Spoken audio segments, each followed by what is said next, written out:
पिछले दिनों राजस्थान के शिक्षा मंत्री मदन दिलावर ने आदिवासियों के डीएनए पर एक टिप्पणी की थी, जिसके बाद भारत आदिवासी पार्टी समेत कई आदिवासी संगठन दिलावर के खिलाफ लामबंद हो गए थे। गुरुवार को दिलावर ने विधानसभा में अपने विवादित बयान पर माफी मांग ली। ये हिंदू समाज का श्रेष्ठ अंग है।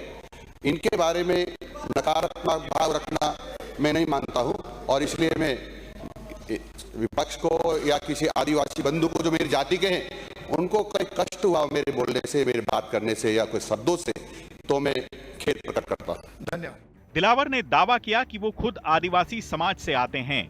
आदिवासियों ने महाराणा प्रताप के युद्ध में योगदान दिया।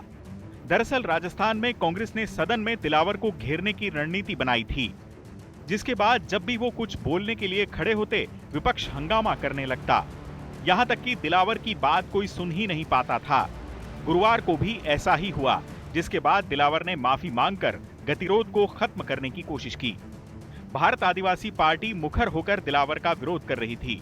पार्टी ने कहा था कि जब तक दिलावर इस्तीफा नहीं देते, तब तक उनका हर जगह बहिष्कार किया जाएगा। यहां तक कि पार्टी सांसद राजकुमार रोत अपना ब्लड सैंपल देने के लिए दिलावर के घर भी पहुंचे थे।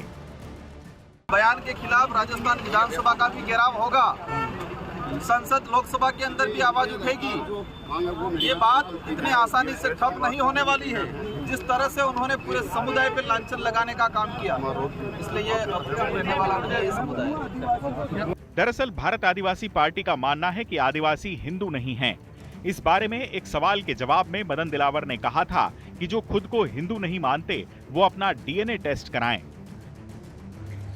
कोई देश को तोड़ने, समाज को तोड़ने की गतिविधियां प्रारंभ करे तो उनको किसी भी कीमत पर बर्दाश्त नहीं करेंगे। वो तो कहते हिंदू ही नहीं है हम।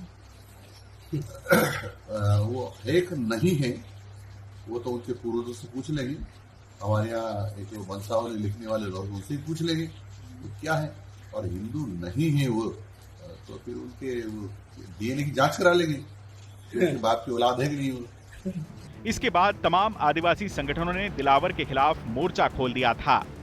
अपने बयान पर खींचतान बढ़ती देख दिलावर ने आदिवासियों की जमकर तारीफ भी की थी।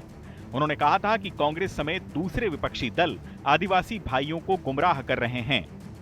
देखना होगा कि विधानसभा में दिलावर की इस माफी के बाद मामला शांत होता है या नहीं।